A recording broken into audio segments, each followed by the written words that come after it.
अभी आ रही है?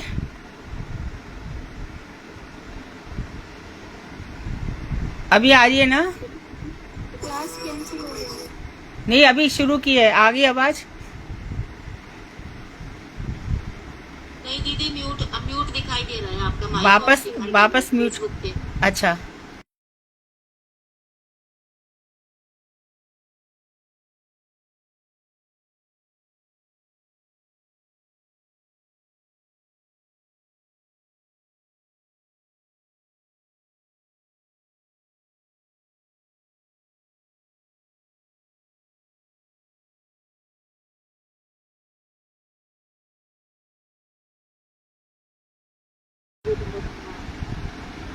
दीदी फिर से म्यूट हो गया।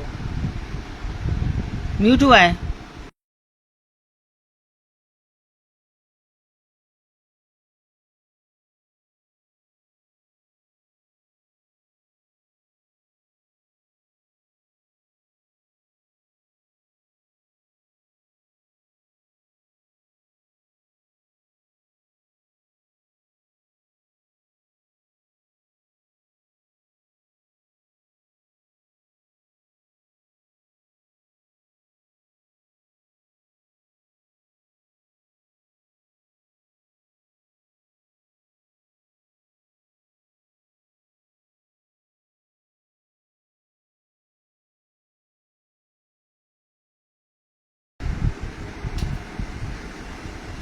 अभी नहीं आ रही है दीदी, एक जने चेक करो फिर बताओ। नहीं आ रही है, आप देख।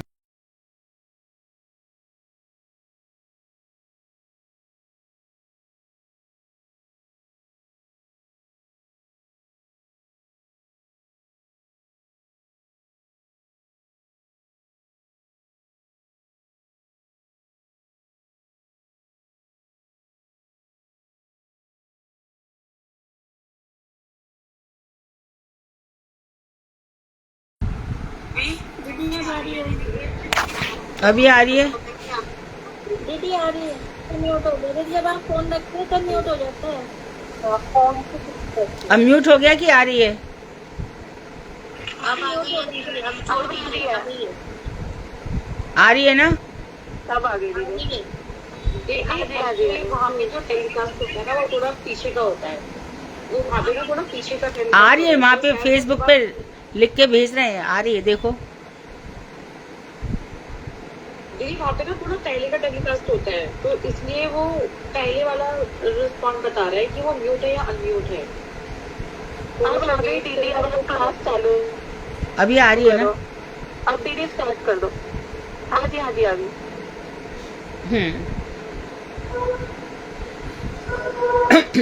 तो ये जानना बहुत जरूरी है कि 4 प्रकोष्ठ हैं गोलोक में। ब्रज और द्वारका, मथुरा और वृंदावन, गोलोक है ना। तो इन चारों प्रकोष्ठों में जिसका जैसा भजन होएगा वो वहाँ पे पहुँच जाएगा। हम इस चीज़ को बाद में और डिस्कस करेंगे। यहाँ पर जो त्रिदंडी भिक्षु अवंतीपुर का, भगवान श्री कृष्ण ने उसके विषय में बताया है कि उसका अच्छा खासा घर था, सब था, लेकिन खर्चा नहीं करता था। खुद कृष्ण बता रहे हैं। तो वो जो कृष्ण भिक्षु है, ना भगवान की पूजा करता था, कुछ भी नहीं करता था। एक बार देव योग से क्या हुआ कि उसका सारा धन नष्ट हो गया, चारों तरफ आग लग गई। उसका सब कुछ बर्बाद हो गया, कुछ भी नहीं बचा उसके पास। तो अब वो भिक्षु क्या कह रहा है? एताम स आस्थाय परात्मनिष्ठाम अध्यामिताम पूर्व तमयी महर्षिभिः अहम तरिष्यामि दुरांत पारम तमो मुकुंदाग्नि निषेवैव। मैंने अपने घर परिवार एवं विषय भोगों का परित्याग कर जिस अवधूत पद को प्राप्त किया है। तो अवधूत मतलब क्या? जिसने किसी को अच्युत, सबसे छूट चुका है, सबसे उसकी ममता आसक्ति सब हट चुकी है। प्रभुपाद जी का आया था ना परसों, कोट क्या आया था कि जैसे प्रभुपाद जी कह रहे हैं जैसे बकरे की बलि दी जाती है, उसी प्रकार से महात्मा अपने कठोर वचनों रूपी अस्त्र के द्वारा, महात्मा साधु पुरुष अपने कठोर वचनों रूपी अस्त्र के द्वारा हमारे मन की वासनाओं की बलि चढ़ाते हैं। तो उन्होंने कहा मन की वासना बकरा है, इसकी बलि चढ़ानी है भगवान के चरणों में। कैसे? कठोर वचन रूपी अस्त्र के द्वारा। जब कहते क्योंकि कोई किसी से कहता है तुम घर भूल जाओ, परिवार भूल जाओ, अरे घर परिवार की तो हम समृद्धि के लिए यहाँ पर आए थे, घर परिवार हमारा सुख से, तो उसको कहते इसको भूल जाओ। तो वो चीज हमें बड़ी अखरती है। लेकिन बात यही कही है प्रभुपाद जी ने। प्रभुपाद जी के जो उपदेश हैं 108, यद्यपि उनके बात बात में उनका जीवन ही पूरा उपदेशमय है, उसको हमें बार बार पढ़ना चाहिए।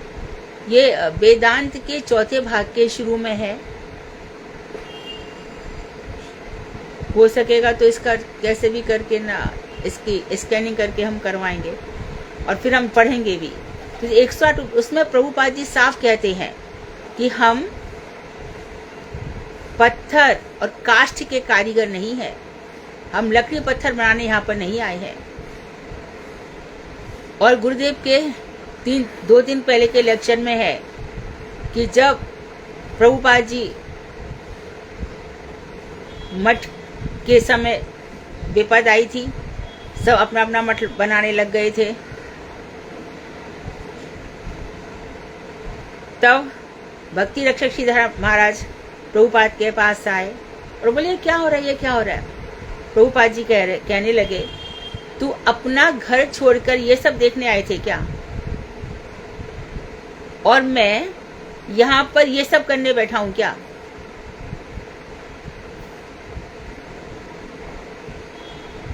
और प्रभुपाद जी कहते थे जो एक एक पाई है वो मैं भगवान के लिए कर रहा हूं। तो भगवान में जिस तरह से युक्त हुआ जाता है वो प्रभुपाद जी से, भक्तिविनोद ठाकुर से सीखना होगा। तो जो भिक्षु है ये खर्चा नहीं करता है, तो इसने क्या किया है? घर और परिवार का त्याग किया। और हम घर में जरा कुछ हो जाए तो अरे विपद आ गई, और किसी की मृत्यु तो हमसे सहनी नहीं हो सकती, हो ही नहीं सकती। मैंने इससे प्यार से प्यार ये, और अकेले जाना है ना। युधिष्ठिर और यक्ष की यही बात है कि सबसे बड़ा आश्चर्य ये है कि हम मरे हुओं को भी देखकर सोचते हैं कि हम नहीं मरेंगे। तो जिनके लिए हम चिंतन करते रहे अंततः वो ही हमें प्राप्त हो जाएंगे और भजन वगैरह हमारा सब छूट जाएगा। तो जो साधन भजन अब तक हमारा 1 करोड़ हो जाना चाहिए था, हमारा 50 लाख हो जाना चाहिए था, उसमें बड़ी भारी कमी आ रही है, क्योंकि हम इधर उधर की चर्चाओं में अपना समय वेस्ट कर रहे हैं। तो ये कह रहा है कि मैं अपने घर परिवार एवं विषय भोग मैंने सब त्याग दिए। आंखों का देखना, कानों का सुनना, ये इंद्रियां जो विषय भोग करती है, और मैं अद्भुत पद को प्राप्त किया है। पूर्व महर्षियों ने भी इसी पद का ही आश्रय ग्रहण किया था। यानी उन लोगों ने भी, वो ऋषि क्यों बन गए? क्योंकि सत्य का चिंतन करते थे। इसे परमात्मा निष्ठा भी कहा जा सकता है। आत्मा तो हमारी है, परमात्मा के प्रति निष्ठा। तो जो परमात्मा वस्तु बड़ी आकर्षक लगती है, एक परमात्मा ऐसा जगत को चला रहा है, लेकिन जब हमें ये समझ में आ जाता है कि परमात्मा और ब्रह्म श्री कृष्ण ही है और कोई नहीं, ब्रह्म और परमात्मा श्री कृष्ण है, ये उनके अंश और अंशांश है। परमात्मा उनका अंश और ब्रह्म अंशांश। तो संपूर्ण रूप से यदि हमें ग्रहण करना है, संपूर्ण रूप से प्राप्त करना है, तो हमें श्री कृष्ण को प्राप्त करना होगा, तब वो संपूर्ण होगा।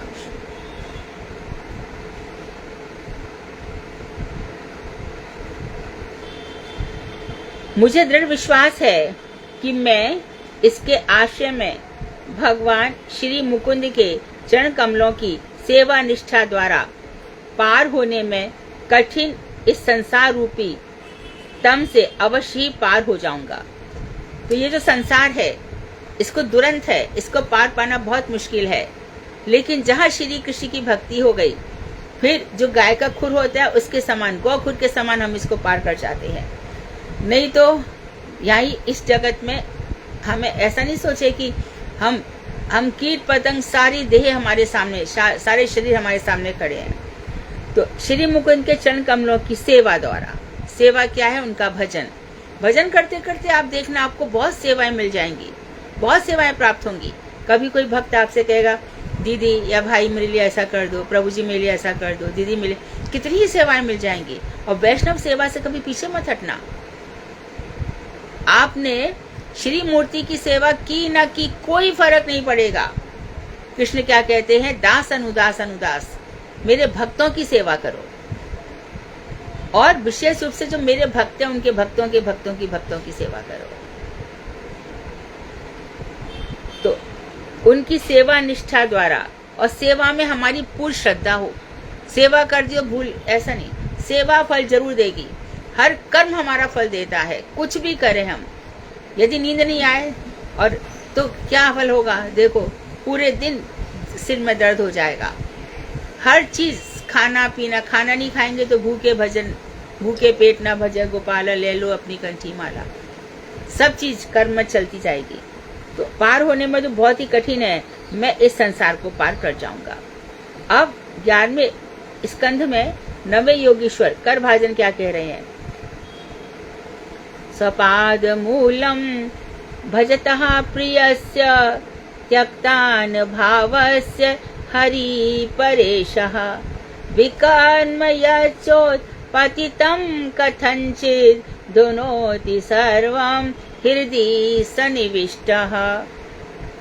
अपने श्री चरण कमलों का भजन करने वाले प्रिय व्यक्ति को, तो भगवान क्या कह रहे हैं, जो उनके चरण कमलों का भजन करता है, ऐसे प्रिय व्यक्ति को अनन्य भाव प्राप्त होता देख। कि अब कल भी हमने बताया था, देवी देवता इन सब की उपासना से कुछ नहीं मिलेगा, सब नश्वर है, नश्वर। स्वर्ग पूरा नश्वर है।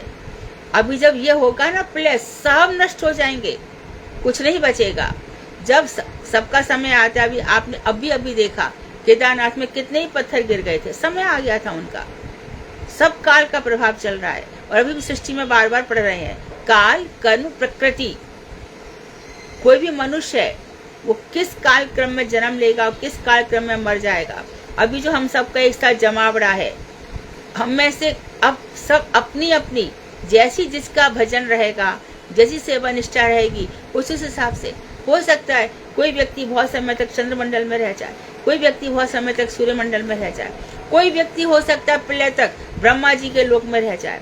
ब्रह्मा जी के लोक में, सत्यलोक में वो भी नश्वर है। आप ब्रह्माद भुवनान लोक का गीता में कहा है, ब्रह्म लोक तक सब नष्ट हो जाते हैं। तो वहां से फिर ब्रह्मा जी चल देते हैं और ब्रह्मा जी क्या करते हैं, अपने जितने भी जीव वहां पर पड़े हैं उनको कारण अर्णव से विष्णु को सौंप जाते हैं, उनके लोक में, उनके यहाँ पे रख जाते हैं। क्योंकि जीव तो कभी मरता ही नहीं है ना, ये सब चलता रहता है। तो अपने श्री चरण कमलों का जो भजन कर रहे हैं, ऐसे अपने प्रिय व्यक्ति को, तो आप गीता का 12वां अध्याय पढ़कर देखिए, भगवान ने कहा है कि मुझे कौन प्रिय है। तो उसमें प्रिय भक्तों के लक्षण बताए हैं, निर्ममो निरंकारा अनपेक्षा शुचिर दक्षः। दक्ष होता है, मेरे भजन में बड़ा चतुर होता है, यही कृष्ण भजन से ही बड़ा चतुर, बड़ी होशियारी से दिन रात। अव्यर्थ काल तो आ जाता है ना, एक क्षण भी मैं क्यों बेकार करूं। तो कृष्ण का भजन ऐसे प्रिय व्यक्ति को अनन्य भाव प्राप्त होता देख परमेश्वर श्री कृष्ण उसके हृदय में प्रविष्ट कर जाते हैं। तो ये यथा माम प्रपद्यन्ते तास्तथा भजाम्यहम्। जो जैसा मेरा भजन करता है, मैं उसको वैसे ही भजता हूँ। जो जैसा, तो कंडीशन लेके चल रहे, भाई टर्म एंड कंडीशन होता है ना, आप ऐसा करोगे तो ऐसा होगा। मुझे भज लो तो मैं भी पूरा भजूंगा। धीरे धीरे मैं क्या करता हूँ, संसार हटा देता हूँ। जो देवी देवताओं के प्रति तुम्हारी भाव है उन सबको हटा देता हूँ। फिर मैं तुमको शांत रस से, दास से, सख्य से, बासर वासर से मधुर रस में ले जाता हूँ। मैं बहुत ऊंची अवस्थाओं में तुमको ले जाता हूँ। तो ये यथा, थोड़ा इधर ना 1 मिनट शांति रखो भाई। ये यथा माम प्रपद्यन्ते तास्तथा भजाम्यहम्। जो मुझको जैसा भजता है, मैं उसको वैसा ही भजता हूँ। तो अब रसखान मुसलमान कवि थे ना, इनके पास आ गए, बिठलादी जी के पास, और मुझे कृष्ण के बिना कुछ अच्छा नहीं लगता, बड़ा रस आता है उनके में। तो जो कुछ मुझे मिला है, तो बहुत पैसा था, तो क्या बोले, याला कुटी आरु कामरिया पर राजती हूँ पुर कौतज डारो आटहु सिद्ध नवनिध कौसुख नंद की गाय चराय विसारो कोटित हो कल धौत के धाम करील की कुंजन ऊपर वारो श्याम कवो इन आखिन सो ब्रज के बन बाग तड़ाग निहारो कोटित हो कल धौत के धाम करील की कुंजन ऊपर वारो। करुणा मुझे स्वर्ण के महल क्यों ना मिल जाए, मैं कोई रावण थोड़ी हूं जो मैं भोग करूंगा। करोड़ों कोटि कल धौत स्वर्ण के महल, ये करील की जो कांटे की झाड़ियां उनके ऊपर मैं सब कुछ न्यौछावर कर दूंगा। हे कन्हैया, तो क्या कहा, हे नाथ, 3 लोक से मथुरा न्यारी, तुम्हारी जो मथुरा है, देखो जो दर्शन कर रहा है, वो जो इन चिन्मय जगत का दर्शन कर रहा है। कैसी मथुरा, करील वृक्ष खूब जल खारी। नाथ, आपके जो कुआं है, इनको जल तो खारी है। मतलब क्या, कुआं में मथुरा में पूरा खारी जल है ना। और करील वृक्ष, और चले जाओ, बरसाने चले जाओ, और ऊंचे ऊंचे गांव में चले जाओ, जितने भी कांटे हो जाए, आपका दुपट्टा भाई लोगों का और बहन लोगों का ये ना अटक जाए तो हमको बोलना। कांटेदार झाड़ियां हैं, कूप जल करील वृक्ष, ये सब। और बोलनते हेरा बचनते गारी, बात तो आवाज सबकी जोर जोर से है, बात ऐसे कैसे किसी को बुला रहे हो, हेला पुकार रहे हो, और बचनन से गारी। तो रासलीला में देखो, वहां पे कन्हैया और इनके मित्रों की आपस में कितनी गाली गलौज होती है दारी के। ये ऐसा नहीं है कि रासलीला में दिखाया जा रहा है, वहां ऐसे प्यार है, एक दूसरे के ऊपर चढ़ जाएंगे, एक दूसरे के ऊपर कर प्रहार पद प्रहार। तो ऐसे रस में रस खान डूब गए, वहां कितना आनंद है। और तो वहां पे देखे कन्हैया मंद मंद मुस्कुराते हैं, कभी झूमते हैं, कभी हंसते हैं, कभी टेढ़ी निगाहों से देखते हैं। तो उनकी जो अदाएं है, यही भक्तों के चित्त को खींच लेती है। तो कोई अच्छा उनको दर्शन होते होंगे? नहीं जी, दर्शन नारद जी के क्षण हुए थे, फिर भी भाव में वो आते रहते हैं। अभी अभी की एक कथा है, कुछ ही दिन हुए होंगे मेरे ख्याल से, मेरे दादाजी ने सुनाई, बहुत हल्ला मचा कि एक बहुत गरीब था, तो उसके गुरुजी ने कहा कि जो कुछ भी तुम्हारे पास है भगवान का भोग लगाया करो। तो गरीब बोला, ना तो मेरे घर में नारी है और ना ही मेरे पास कुछ है, मैं कहाँ से भोग लगाऊंगा, कोई व्यवस्था भी नहीं है, जो कुछ मिल जाता है अपना पेट भर लेता हूँ। तो उसको कहा उनके गुरुजी ने, तू मानसी सेवा कर। तो बस बैठ गए मानसी सेवा में, और ठाकुर जी के प्रसाद लगे, सोने की रत्न जड़ी थाली आ गई, और थाली में गरम गरम सब अच्छे से परोस दिया, और ठाकुर जी के पास लेके गए। तो हाथ जब लेके जा रहे हैं तो बड़ा गरम लगा, तो उन्होंने कहा कि अरे कन्हैया, ऐसे कैसे खाएंगे, ये तो सब गरम है। तो उन्होंने कहा हाथ डाल के देख लिया, अब हाथ डाल के देखा तो क्या करूं, अब मेरा तो हाथ चला गया, नाखून का स्पर्श हो जाएगा तो भोग नहीं लगेगा कभी भी। जो लोग इस तरह से गिलास लेके जाते हैं, ऐसे भोग नहीं लगता ऐसे सब। तो ऐसे लेके हाथ डाल दिया, नाखून चला गया तो समझो, नाखून तो किसी को रखना ही नहीं चाहिए। आजकल जो फैशन चल पड़ा है ना बड़े नाखून का, ठाकुर जी उनकी सेवा नहीं लेते, तो नाखून एकदम साफ सुथरे रखने चाहिए। तो अब वहां पे लग गया नाखून, अरे जे का है, आज तो मेरा नाखून भी लग गया, आज तो कन्हैया को भोजन रह ही गया। ऐसा करके थोड़ा दुख हुआ, मानसी सेवा का क्रम टूटा, और देखो तो हाथ चल रहा है भक्त का। तो झूठे से ही सही भगवान को अर्पण करके ही सब करो। मानसी सेवा में सबसे पहले प्रारंभ में अपने पेट में कुछ मत डालना, एक गस्सा भी, जब तक कि ठाकुर जी के पास सेवा ना चली जाए, तभी कुछ खाना। तो मानसी सेवा भी अच्छा, ये जो इतने एग्जाम्पल जब तक आते रहते हैं, है ना, जब तक दिखाते रहते हैं, ऐसे थोड़ी हो रहे हैं। कभी कहीं पे उसका जो लीला वैचित्र है वो चलता ही रहता है, कभी किसी स्थान पे, कभी किसी स्थान पे।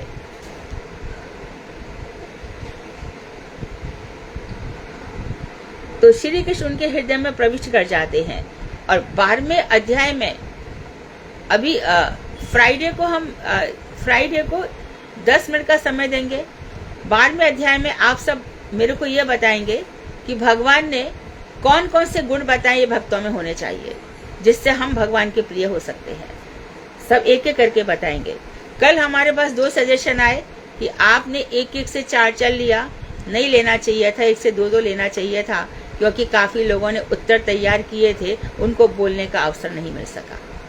तो मैं क्षमा प्रार्थी हूँ। मैंने सोचा कि कम से कम थोड़ा अच्छे से हो जाएगा, समझ में आएगा। हमारी पूरी कोशिश रहेगी कि सबको अवसर दिया जाए। तो उनके हृदय में प्रविष्ट कर जाते हैं। अब बता रहे हैं, यदि किसी घटनावश भक्त द्वारा हठात अचानक कोई पापमय कार्य हो जाता है तो वे उस पाप के प्रभाव को संपूर्ण रूप से ध्वंस कर देते हैं। इसलिए क्षिप्रम भवति महात्मा, दुष्ट आत्मा भी यदि भगवान की भक्ति करता है तो महात्मा बन जाता है। और यदि कोई पाप करता है, देखो सारे पाप कृष्ण क्षमा कर देंगे, अपराध नहीं करेंगे। ध्यान रखना, जो वैष्णवों के चरणों में अपराध करता है, भक्तों के लिए बुरा बुरा सोचता है, वैष्णव निंदक, साधु निंदक, वो कृष्ण को सहन नहीं होता।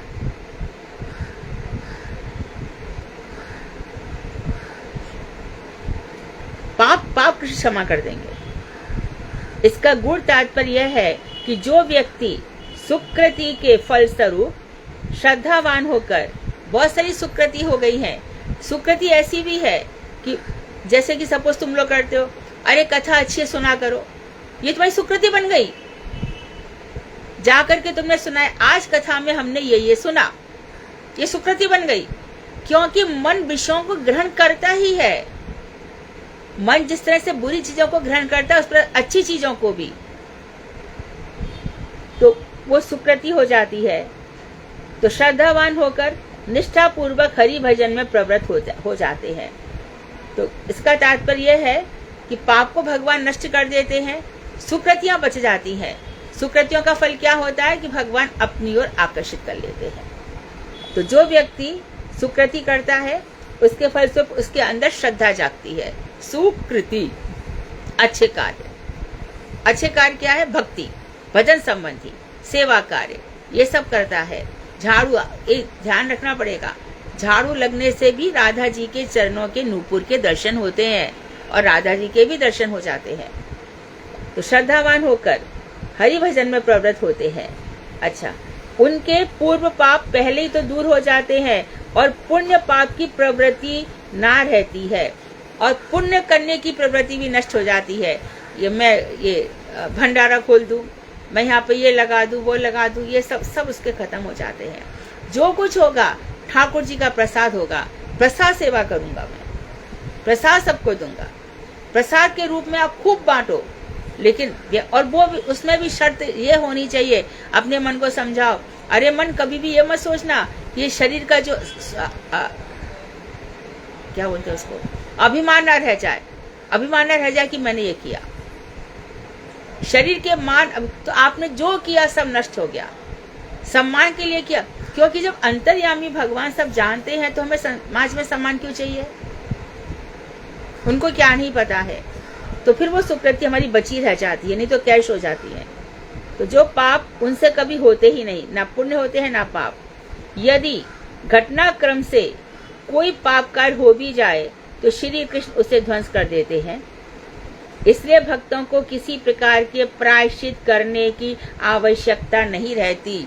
अब कोई कह दे कि अरे भैया मुझसे पाप हो गया और अब तक वो पाप उसके दिमाग से नहीं निकला है, तो कोई हमेशा ये समझ ले कि कृष्ण ने मैंने भक्ति की है, मेरी भक्ति में ही कमी है जो मुझे बार बार पाप याद आते हैं। भगवान कृष्ण ने तो साफ कहा है कि मैं सारे पापों को नष्ट कर देता हूं।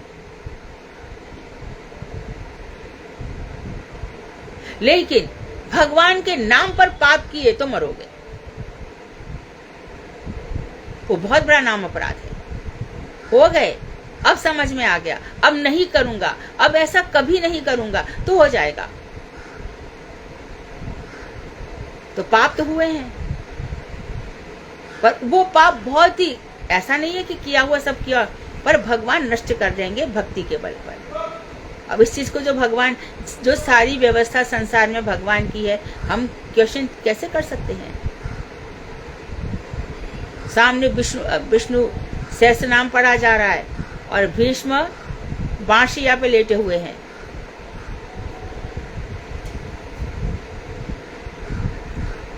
और कृष्ण भीष्म पितामह खड़े हैं और कृष्ण ने कहा मैं शस्त्र नहीं उठाऊंगा। अब भीष्म पितामह ने रथ को चकनाचूर कर दिया है, अर्जुन को भी कर दिया है, और सामने जो पहिया उठाया है तब जाकर के शांत हुए हैं। हारना तो आपका स्वभाव है, भक्तों से तो आप हार ही जाते हो। विदुर जी रहे या जो कुछ भी रहे, विदुर जी ने देखो कितना अपमान किया, दुर्योधन ने त्याग दिया ना उस जगह को। और जैसी वैष्णव वहां से चला गया, वैसे दुर्योधन का आयु तो उसी समय छिन गई थी, उसका अपयश तो उसी दिन सामने आ गया था। वैष्णव अपमान का ये तो ऐसा थोड़ी है कि कोई 3 घंटे की या 2 घंटे की फिल्म थोड़ी है जो तुरंत हो जाएगा, हो जाता है। कितने ही ऐसे जिनको तथा कथित साधु, सो कॉल्ड साधु पड़े ना जेल में। आसान नहीं है, या हर कर्म का फल है। काल के समय से सवाल हो जाता है।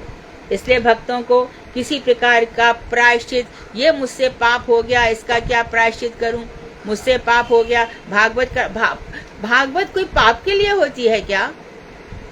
और जो भागवत जिसका प्राण धन है, वो ऐसी छोटी छोटी बात, भागवत है भगवान श्री कृष्ण को प्राप्त करने का साधन है।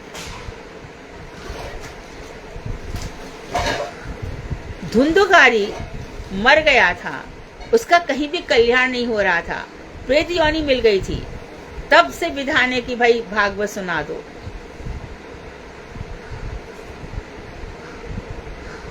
मानो कोई व्यक्ति से कितनी ही गलतियां हो जाती हैं, परंतु वो भगवान का नाम लेने से तर जाती हैं। भागवत जब भी करें, भगवान श्री कृष्ण के चरणों की प्राप्ति के लिए ही सुने। कभी भी कोई व्यक्ति ये देखने गया कि वहाँ पे कैसा डेकोरेशन हुआ है, कैसी सजावट है, वक्ता कैसे हैं, कितने कीर्तनिया थे, कैसे, तो वहीं के वहीं रह जाएगा, भागवत का फल उसको प्राप्त नहीं होगा। अब योगेश्वर कवि ने राधा निमि से क्या कहा?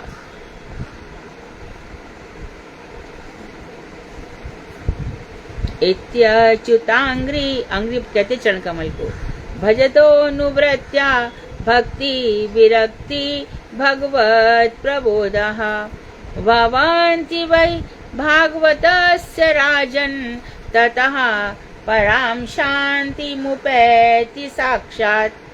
जो अभ्यास पूर्वक भगवान श्री अच्युत के चरण कमलों का भजन करता है, अभ्यास योग। मैंने तो भैया अपना पूरा, मेरी सांस चलेगी जब उसमें से कृष्ण कृष्ण की आवाज निकलेगी।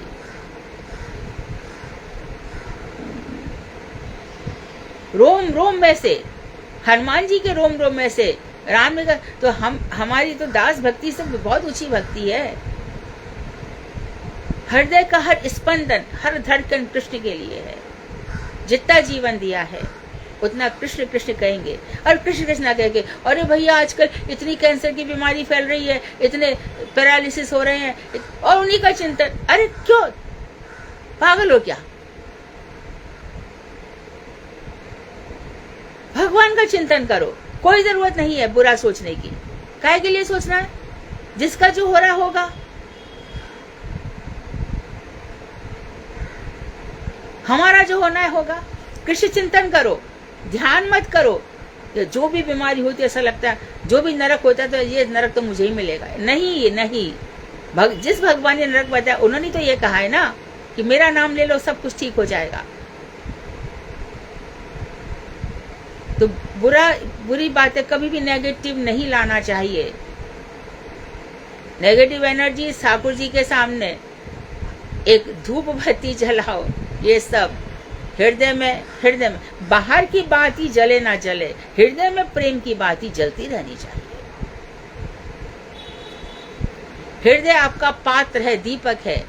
जहाँ पे ठाकुर जी सामने बैठे हैं, अष्ट सखियों के साथ किशोरी जी बैठी हैं, वहां पे सब मंजरिया बैठी है, और यहाँ पर आपके प्रेम की बत्ती चल रही है। आपका हृदय मंदिर है। गुरु जी भी कह रहे हैं कि लाखों करोड़ों की समाधि बनवा लो, मठ मंदिर बनवा लो, कुछ नहीं मिलेगा। महाराज जी कभी इसके फेवर में भी नहीं थे, परंतु इतनी अधिक संपत्ति थी, गुरु जी ने कहा चलो मठ बन जाएंगे। परंतु उनका जरा भी आकर्षण, गुरु तो बाहर रहते थे। मथुरा मठ में जो ऊपर गुरु जी का कक्ष बनवाया गया, तो प्रेमानंद प्रभु ने उनके लिए कहा कि महाराज जी एसी के लिए मना कर रहे हैं, तो क्या करूं? तो उन्होंने क्या किया, बाहर से ऐसा पाइप लगा दिया, छोटी सी विंडो, गुरु जी को पता नहीं चलेगा और रूम ठंडा रहेगा। तो महाराज जी मुझे ठगता है। सेवक अपनी भाव से सेवा करते हैं। एक महिला महाराज जी को पंखा झल रही थी, एकदम बोले मैं ये सब तो मैं घर ही ना चला जाऊं। हमारे हर कार्य का अवलोकन गुरु वैष्णव कर रहे हैं, हर कार्य का अवलोकन कृष्ण कर रहे हैं। कैसे हम अपने आप को तैयार कर रहे हैं उस धाम में जाने के लिए। यहाँ से गरुड़ जी ऊपर नीचे उड़ते चलते हैं। साम वेद के मंत्र गरुड़ जी के पंखों से आवाज आती है। तो हम भी यहाँ से ऊपर की तरफ जाएं तो कम से कम हमारे औरा से हरे कृष्ण की आवाज तो आती रहे। रास्ते में हो सकता है दक्षिणायन से हम चले जाएं, यमराज भैया के दर्शन हो जाएं। यमराज परम भागवत है, उनसे तो मिलकर के प्रसन्नता ही होगी ना, क्योंकि भक्त आपस में मिलते तो खुशी होती है। स्वर्ग की तरफ चले जाएं, और कितना वैभव है, क्या टाटा बिरला अंबानी के घर है, क्या है, तो चिढ़ आ जाइए कि क्या देखने का है। धीरे धीरे ऊपर के लोगों तक। तो अभ्यास पूर्वक, अभ्यास योगेन ततो माम इच्छाप्तुम धनंजय। तेरा मन नहीं लगता, अभ्यास कर बार बार, हर बात में, हर विपरीत परिस्थितियों में, हर अनुकूल परिस्थितियों में। अनुकूल प्रतिकूल का चक्कर छोड़ दो। मुझे ये कुछ प्राप्त हो रहा है, मुझे ये सब हो रहा है, कितने दिन तक? मान लो इस जन्म में बहुत वैभव है, अगले जन्म में नहीं रहा, तो आत्मा में यदि भगवान घुस गए तो चाहे कैसे भी रखे, गरीब बनाए, श्रीधर जैसा बना दे, लौकी बेच रहा है और भगवान उससे लौकी खरीद भी रहे हैं और पैसे भी नहीं दे रहे हैं, और लौकी लेकर के आगे सन्यास वाले दिन और मैया से का लुकी बना दो। धन्य तो उसका जीवन हो गया। उस समय जो करोड़पति था उसके ऊपर तो महाप्रभु नहीं गए। अपने भी घर में जब जगन्नाथ मिश्र जी ने अचानक प्रकट लीला कर दी, तब घर की व्यवस्था कैसे चलेगी? बड़ा भैया विष्णु तो पहले पंढरपुर चले गए, वहां पर संन्यास ले लिया, अब ये कैसे चलेंगे? कैसे स्कूल भेजे मैया, क्या करे? और कभी कभी क्रोध में आकर के सारे बर्तन तोड़ देते हैं, जमीन पर लेट जाते हैं, कैसी कैसी लीला करते हैं। और जब आते हैं तो घर कैसे चलेगा? मैया पूछती है तूने सब घी तेल फैला दिया, अब क्या? तो भी क्रोध नहीं करती है। ऐसी जैसी भी स्थिति भगवान दे, हंसते मुस्कुराते, ठीक है ठाकुर तेरी मर्जी, आज ऐसा ही सही। कभी मना, कभी चना, कभी घना, कभी गोभी मना, चलता है, क्या बात है। अभ्यास करो भगवान से जुड़ने का। अभ्यास पूर्वक भगवान श्री अच्युत के चरण कमलों का भजन करता है, उसमें भगवत भक्ति और उससे उत्पन्न विरक्ति तथा भगवत तत्व ज्ञान युगपत साइमल्टेनियसली एक साथ उदित होते हैं। ये लाइन रट डालो। जो भक्ति करेगा, अभ्यास में 3 चीजें आ जाएंगी। कैसे? भक्ति आएगी तो विरक्ति भी आएगी, वैराग्य आएगा, और फिर जो झिलमिलाती बिंदी और वे लटकते कुंडल, चमचमाती चूड़ियां, ये सब क्या कर रही हूं मैं, क्या कर लिया मैंने अपने आप का, ये सबसे वैराग्य हो जाएगा, परम विरक्ति हो जाएगी। एकदम शांत सौम्य बन जाओगे, साधु बन जाओगे, साधु। भगवत भक्ति और उससे उत्पन्न वैराग्य, और तीसरी चीज है भगवत तत्व ज्ञान। तो भक्ति, ज्ञान और वैराग्य दोनों को लेकर के आती है।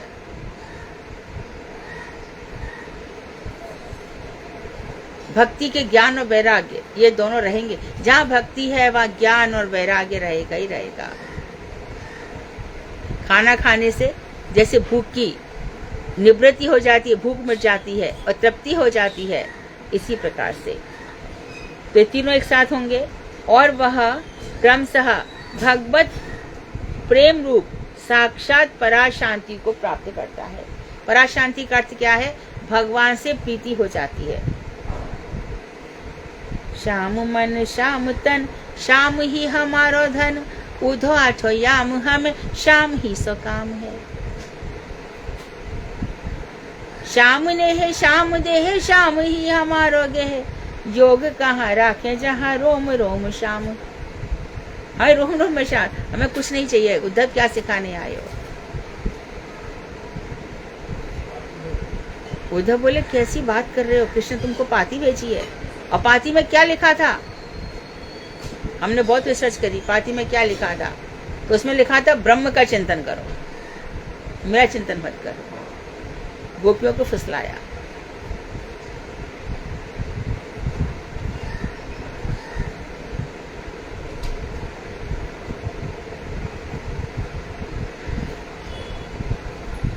तो पराशांति क्या है भक्तों के लिए? शमशान वैराग्य नहीं है। नहीं भाई, वो तो निकलते ही नहीं है घर से, बाहर ही नहीं करते, चुपचाप बैठे रहते हैं। तो पागल हो गया है क्या को चुपचाप बैठने का? भजन गाओ, कीर्तन करो। भगवान ने सारी इंद्रियां किस लिए दी है? उनमें लगाओ, संसार से हटा दो। ये कोई स्थिति थोड़ी है। भगवान से प्रेम ही स्थिति है, वो पराशांति है। भगवान के यहाँ देर हो सकती है, अंधेर नहीं। सब प्रकार से भगवान कृपा करते हैं, समय आने पर सब कुछ होता है। पर हम भी तो भजन में परिपक्व बने। और एक स्थिति ऐसी आ जाए राधा जी जैसी, जैसा भी करेंगे मेरे तो वही है, मेरे उनके अलावा और कोई है ही नहीं। ये भगवान से प्रीति है। एक श्लोक और पढ़ लेते हैं।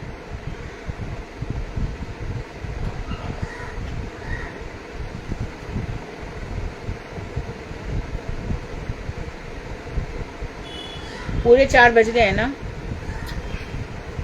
चलो छोड़ देते हैं, टाइम जाएगा। वांक्षा कल्पतरुभ्यश्च कृपा सिन्धुभ्येव च पतितानां पावनेभ्यो वैष्णवेभ्यो नमो नमः।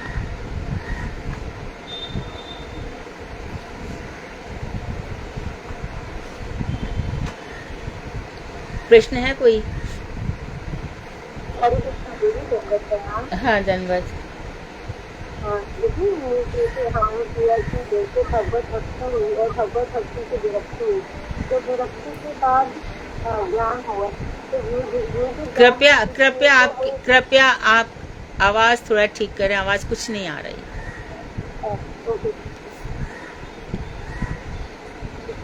हमारी बोलो।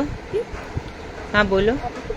हाँ हाँ दीदी, जैसे अभी हमने किया कि भगवत भक्ति और भगवत भक्ति के बाद विरक्ति और विरक्ति के बाद जो तत्व ज्ञान है, तो इस तत्व ज्ञान को क्या परम विरक्ति भी बोल सकते हैं? नहीं, विरक्ति और ज्ञान अलग चीज है। ज्ञान तो बहुत लोगों को हो जाता है, वैराग्य नहीं होता, वैराग हो जाता है, ज्ञान नहीं होता। भगवत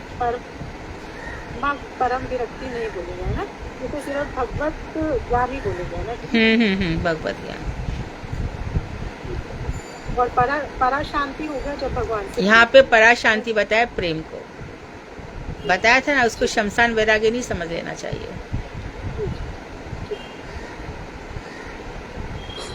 हरे कृष्णा दीदी, दंडवत प्रणाम। हाँ दीदी, जैसे कहते हैं कि श्री कृष्ण की लीला में कोई भी पुरुष नहीं है, सभी गोपी रूप में उनकी उपासना करते हैं।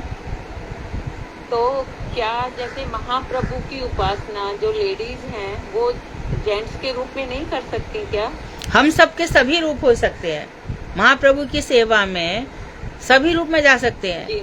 हाँ, जैसे राधा जी स्वयं गदाधर के रूप में आई है, रूप मंजरी रूप गोस्वामी के रूप में आई है, लवंग मंजरी सनातन गोस्वामी के रूप में आई है। हाँ, तो हमें मतलब कोई पुरुष का रूप लेना होगा ना उसके लिए। नहीं, वो अपने आप ही मन में प्रकट, ऐसी अपने, धारणा। हाँ, भजन करते करते करते अपने आप ही प्रकट हो जाएगा। ठीक है दीदी, धन्यवाद।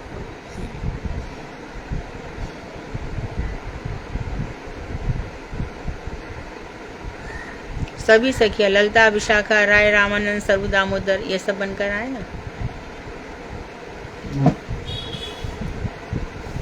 हरे कृष्णा दीदी।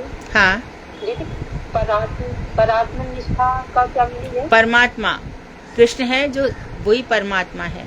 तो परमात्मा शब्द से हमें बड़ा आकर्षण लगता है कि हे परमात्मा, आत्मा से supreme personality of God head, ये परमात्मा है और परमात्मा कृष्ण है। तो उस परमात्मा के प्रति जब निष्ठा दृढ़ हो जाती है तब हमारे पाप पुण्य सब नष्ट हो जाते हैं। ठीक।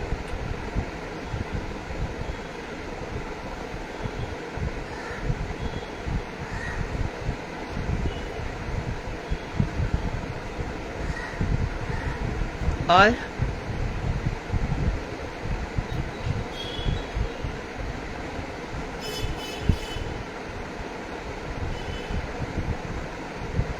हरे कृष्णा दीदी, धन्यवाद प्रणाम। हाँ, दीदी मुझे भी ना एक दिन आप बता दीजिएगा कि हमारे गुरुवर्ग जो कौन सी मंजरी कौन है, तो वो जानना है दीदी अभी। आपके गुरुजी कौन से हैं? मेरे दीक्षा गुरु है परम पूज्यपाद सिद्धांत महाराज जी। ये तो अभी वो प्रेजेंट है, उनसे ही पूछो, मुझे कैसे उनका स्वरूप पता चलेगा?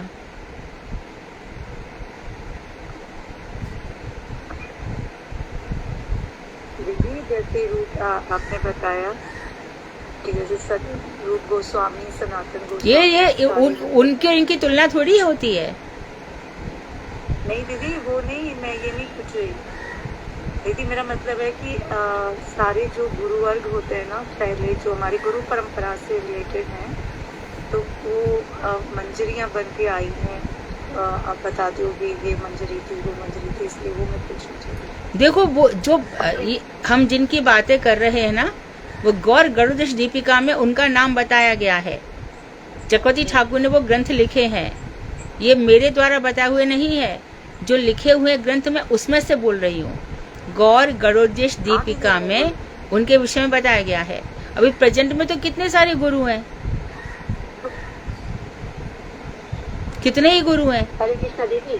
हाँ दीदी, ये उन्हीं के बारे में पूछ रही है, जैसे रूप गोस्वामी जी हैं, सनातन गोस्वामी जी हैं, उन्हीं के बारे में पूछ रही है। ये वो कौन कौन सी मंजरी हुई है, उनके सबके नाम बता दीजिएगा। हाँ, तो गौर दीपिका में लिखा हुआ है ना, रूप गोस्वामी रूप मंजरी है, सनातन गोस्वामी नवक मंजरी है, और जीव गोस्वामी गुण मंजरी है, कृष्णदास कविदास गोस्वामी कस्तूरी मंजरी है, भक्ति विनोद ठाकुर कमल मंजरी है, प्रभुपाद जी नयन मंजरी है, नारायण गोसाई महाराज रमण मंजरी है। ऐसे है, उसमें और ज्यादा विस्तार से देखोगे ना तो गौर गरुड़ दीपिका है, उसमें सबका लिखा हुआ है। छोटी सी पतली सी पुस्तक है। क्या नाम बताया पुस्तक का? गौर गरुड़ेश दीपिका, मैंने अनुवाद किया हुआ है।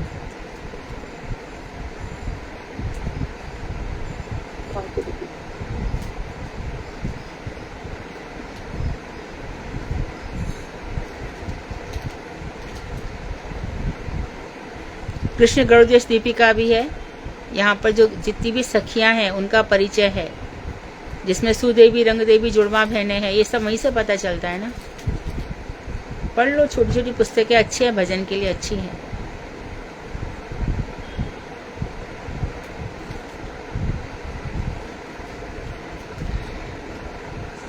और कोई प्रश्न?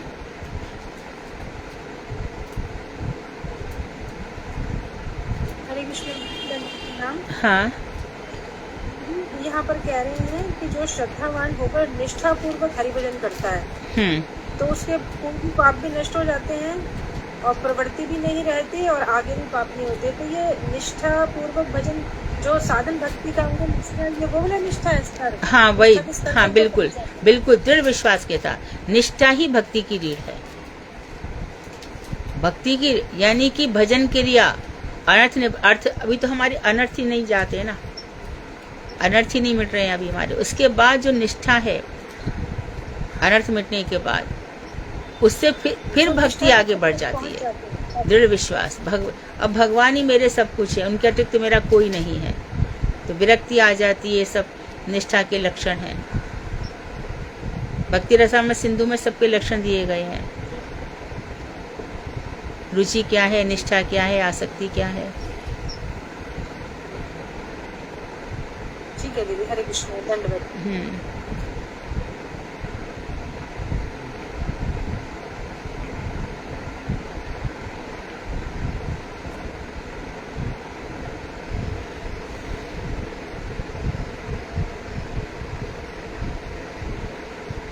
और कोई प्रश्न? ठीक है, फिर भागवत है ना। सुधा, आज भागवत कौन कर रहा है? हरे कृष्ण दीदी। हाँ,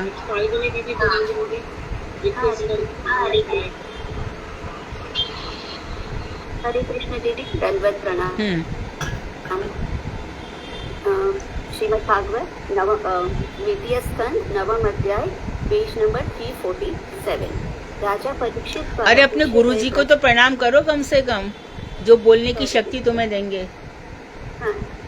ओम अज्ञानतिमिरान्धस्य ज्ञानाञ्जन शलाकया चक्षुरुन्मीलितं येन तस्मै श्री गुरुवे नमः।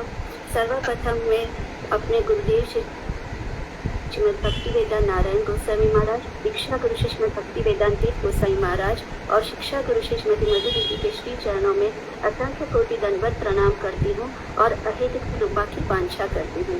तदुपरांत सभी वैष्णवियों के चरणों में यथा योग्य प्रणाम। आज और चैप्टर का है नाम है राजा परीक्षित द्वारा पूछे गए प्रश्नों का उत्तर और भगवान द्वारा ब्रह्मा जी को दिए गए चतुश्लोकी भागवत के उपदेशों का वृत्तांत। आज मुझे किस विषय में बोलने को तो कल जो पूछा गया था कि सृष्टि विषयक प्रश्न पूछे गए थे, सृष्टि का प्रवर्तन किसने किया, ये सृष्टि चली तो संहार भी होगा, रक्षा भी होगी, तो सारे प्रश्न हुए। तो उन प्रश्नों का जो उत्तर है वो दिया गया और स्वयं भगवान ने आकर के बतलाया कि सृष्टि के पहले मैं ही था और सृष्टि के बाद भी मैं ही रहूंगा। तो आप लोग विस्तार से, ये अध्याय है, इम्पोर्टेंट है, यहाँ ठाकुर जी चतुश्लोकी भागवत बोले हैं, तो आप सब लोग ध्यान से सुने। आज मुझे जिस विषय में बोलने को कहा गया है वह बोलने की मेरी किंचित मात्र भी सामर्थ्य नहीं है, पर मैं हरि गुरु और वैष्णव से प्रार्थना करती हूँ कि मुझ पर कृपा आशीर्वाद करे कि इसे यथार्थ रूप से बोलने की चेष्टा कर सकूं। अगर मुझसे कोई त्रुटि हो जाए तो प्लीज मुझे क्षमा कर देना। श्री सुखदेव गोस्वामी परीक्षित जी द्वारा पूछे गए प्रश्नों के उत्तर देते हुए कह रहे हैं कि भगवान श्री नारायण से चतुश्लोकी भागवत प्राप्त होने पर श्री ब्रह्मा ने इसका उपदेश नारद जी को दिया और इसका विस्तार करने का आदेश दिया और श्री नारद जी ने कृपा पूर्वक वेद व्यास जी को दिया और समाधि योग से श्री कृष्ण की समस्त लीलाओं का दर्शन कर विस्तार पूर्वक वर्णन करने को कहा। श्री वेद व्यास जी ने सुखदेव गोस्वामी को अध्ययन कराया। हाँ, तो पहले जो भागवत थी वो कैसे श्लोक में थी? 4 श्लोकों में। बाद में फिर धीरे धीरे इसका विस्तार, और व्यास जी का अर्थ व्यास माने विस्तार, धीरे धीरे विस्तार होता गया। कैसे होता गया? गुरु की कृपा से लीला दर्शन करने की शक्ति मिलती गई, लीला दर्शन होता रहा और फिर संवाद रूप में ये कथाएं आगे बढ़ती चली गई। प्रारंभ में ये 4 श्लोकों में थी भागवत। और सुखदेव गोस्वामी श्रीमद् भागवत के प्रथम वक्ता हुए। स्वप्न देखने वाले व्यक्ति का स्वप्न में देखी हुई देहादि वस्तु से कोई संबंध नहीं होता। इसी प्रकार हरि की माया के बिना जीवात्मा का भी देहादि के साथ कोई संबंध संगठित नहीं हो सकता। ये सुखदेव गोस्वामी प्रथम वक्ता थे, ये कहाँ पढ़ा तुमने? हाँ, सुखदेव गोस्वामी प्रथम वक्ता है भागवत के, ये कहाँ लिखा है? चतुश्लोकी भागवत की बुक में दीदी वहाँ लिखा है सुखदेव गोस्वामी प्रथम वक्ता है। हाँ दीदी। तो जो गोकर्ण ने कथा सुनाई है वो कहाँ पर है फिर? ये लिखा हुआ है दीदी। अच्छा, ठीक है, मैं बाद में आपको बताऊंगी। हाँ ठीक है।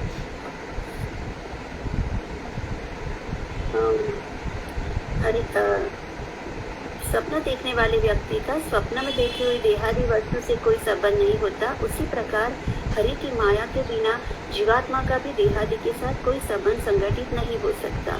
जब जीव माया के प्रभाव से देव, नर, बालक, युवा, वृद्धादि रूपों वाला प्रतीत होता है, तब जड़ शरीर में मैं और मेरा का अभिमान करने लगता है।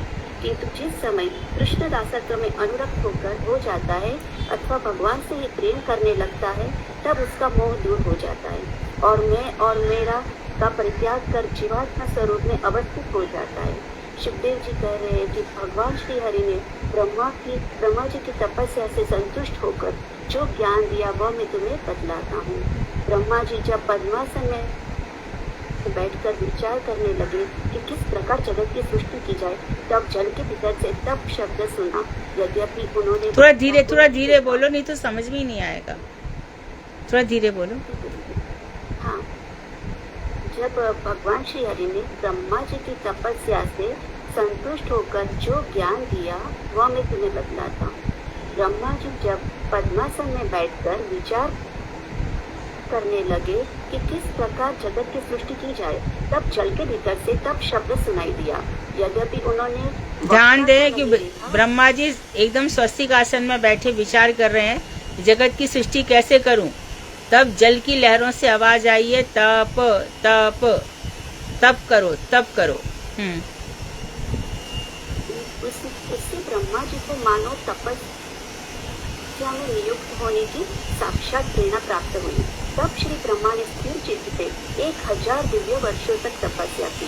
उनकी तपस्या से संतुष्ट होकर भगवान श्री हरि ने उनमें सृष्टि उत्पन्न करने की शक्ति प्रदान की और ब्रह्मा जी में स्वतंत्र सृष्टिकर्ता का अभिमान न आए, इसलिए शक्ति संचार कर उन्हें अपना परम गुह्य ज्ञान, तद्रूप वैभव का विज्ञान, प्रेम भक्ति रूप रहस्य और उसके अंग स्वरूप संबंध ज्ञान से युक्त श्रवणादि साधन भक्ति के अंगों का श्रवण करवाया।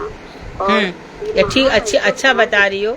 तो ये जो 4 श्लोक हैं, कहीं ब्रह्मा ये ना समझ लें कि मैं ही सृष्टि करता हूँ, इसलिए भगवान ने पहले ही बता दिया कि मैं तुझे सृष्टि की शक्ति दे रहा हूँ।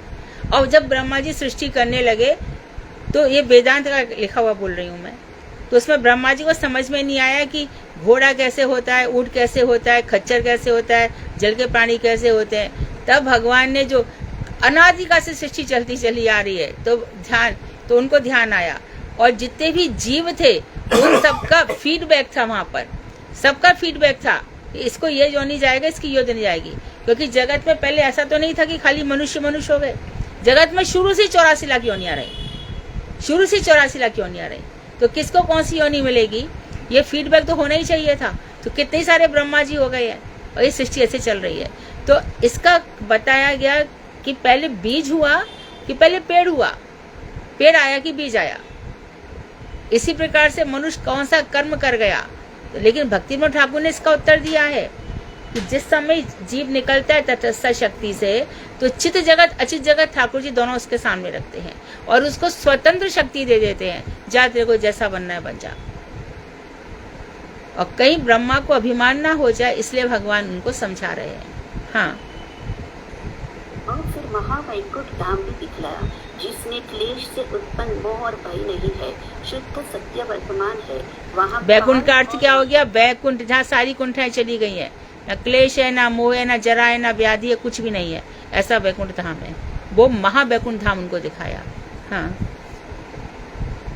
वहाँ काल और माया का प्रवेश नहीं है।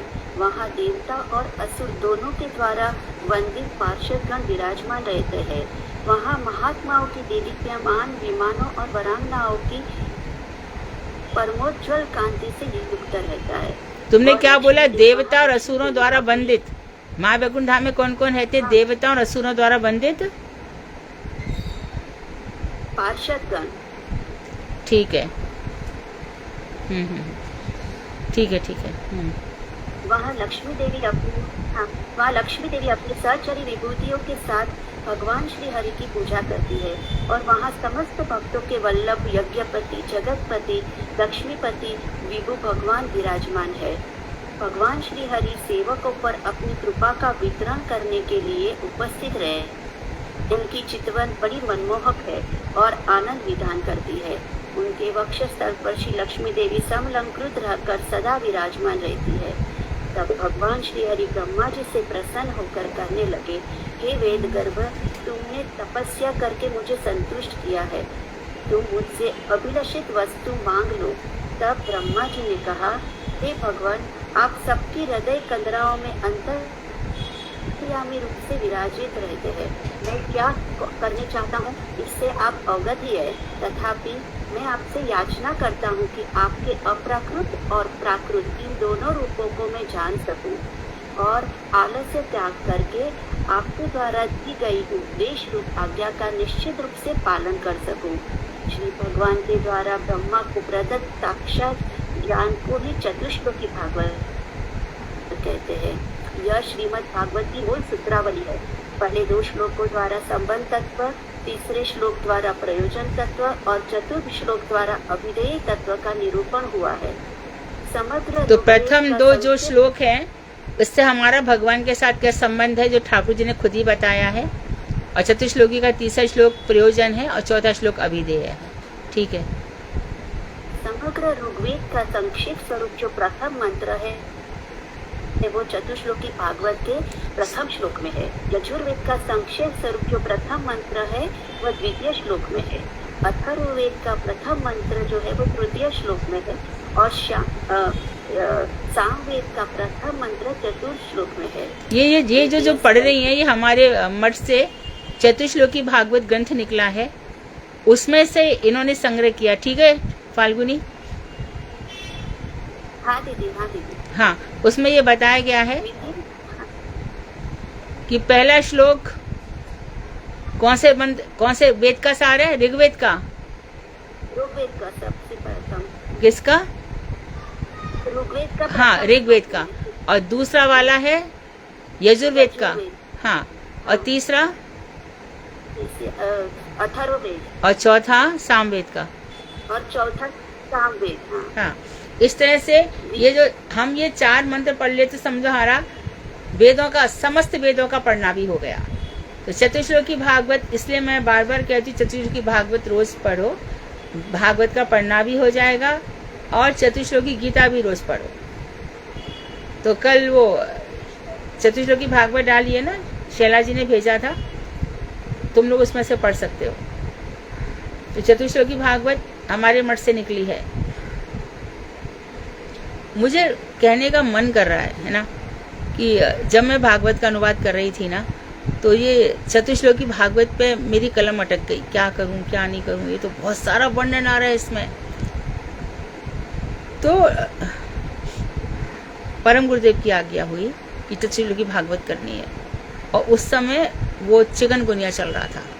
तो चिकनगुनिया में अजीब सी स्थिति हो गई कि मुझसे इतना हाथ भी नहीं उठ रहा है कि मैं अपना ब्रश कर सकूं, पर मैंने 7 दिन में चतुश्लोकी भागवत का अनुवाद कर दिया। मैंने गुरुदेव को दिया, माजुल अरे तुम तो भागवत करी। मैं कहा हाँ। तो गुरुदेव बोले परम गुरुदेव ने, महाराज जी ने बोला। मैं कहा हाँ उन्हीं। तो गुरुदेव में लिखा है कि मैं ये ग्रंथ को उनके में कब तो वो लिख गई, कब छप गई, कब कुछ पता ही नहीं चला। अच्छा हुआ तुमने इसको खोला तो मुझे याद आ गया। हाँ आगे बढ़ो। द्वितीय स्कंद के 9वें अध्याय के 29वें श्लोक से 38वें श्लोक तक 10 श्लोकों में चतुश्लोकी भागवत का प्रसंग है। 29वें श्लोक में ब्रह्मा जी भगवान से प्रार्थना कर रहे हैं कि उनमें स्वतंत्र सृष्टिकर्ता का अभिमान न हो जाए, और 30वें श्लोक में भगवान ने अपने शास्त्र की सर्वश्रेष्ठ प्रतिपाद्य ज्ञान, विज्ञान, प्रेम और साधन भक्ति का वर्णन किया है। 31वें श्लोक में उनके हृदय में विज्ञान और रहस्य आविर्भूत करने का आशीर्वाद दिया है। फिर 32 से 35 श्लोकों में चतुश्लोकी भागवत का वर्णन किया। अंत के 2 श्लोक 37 और 38वें श्लोक में भगवान जब अंतर्ध्यान होकर ब्रह्मा जी मोह रहित हुए वह बतलाया गया है। अब मैं 29वां श्लोक पढ़ रही हूँ। श्री ब्रह्मा जी ने कहा, हे भगवान, सखा जिस प्रकार सखा के साथ व्यवहार करता है, आपने भी मेरे हाथ के स्पर्श आदि के द्वारा मेरे साथ उसी प्रकार से सम्मान पूर्वक व्यवहार किया है, बेटा एवं मेरी यह प्रार्थना है कि मैं जब तक सुरक्षित होकर उत्तम मध्यमादि की भेद से प्रजा सृष्टि कार्य रूप आपकी सेवा में नियुक्त रहूं, तब तक मैं भी अज हूँ। इस प्रकार का प्रबल अभिमान मुझमें उदित ना हो। इसके लिए कह रहे हैं कि आपकी आज हूँ मतलब मैं अजन्मा हूँ, मैं ऐसा न समझ लूँ। यहाँ पे फिर से हम कई बार बता रहे हैं, फिर से बता रहे हैं, हिरण्यगर्भ ब्रह्मा जो है वो भगवत कोटि है। जहाँ हम कहते हैं ना ब्रह्मा विष्णु महेश एक है, वो हिरण्यगर्भ ब्रह्मा है। और जब जीव कोटि का ब्रह्मा कोई पहुंच जाता है वो तो बैराज ब्रह्मा हो जाता है, उसके बाद उनका काम पूरा हो जाता है। तो जैसे कि कोई बहुत समय तक काम करता है तो उसको पेंशन मिल जाती है, इसी प्रकार से और जैसे राष्ट्रपति वगैरह हो गए तो इनका जीवन बाद में ठीक से चलता है, इनको फिर और कुछ सब अधिकार इनको मिल जाते हैं। इसी प्रकार जो जीव कोटि के ब्रह्मा है, हम ये नहीं कह सकते कि उनको फिर से 84 लाख क्यों नहीं मिलेंगी, वो फिर इस स्थिति में आ जाते हैं। देवताओं को मिल सकती है, देवता योनि है, ब्रह्मा योनि नहीं है, ब्रह्मा पदवी है। ये बहुत तत्व ज्ञान है, इनको समझ लें। हाँ, इसके लिए कह रहे हैं कि आपकी सेवा में व्याकुलता रहित अर्थात आलस्य रहित भाव से तथा सावधानी पूर्वक स्थित रहकर जब तक मैं आपकी ऐसी सेवा में नियुक्त रहूं, तब तक मुझ में उत्कट गर्व उत्पन्न हो, अर्थात मैं स्वतंत्र सृष्टिकर्ता पुरुष हूँ ऐसा प्रबल अभिमान मेरे चित्त में उदित ना हो। इसका कारण है कि भगवान ही यथार्थ में सृष्टि करता है, ब्रह्मा केवल यंत्र मात्र है।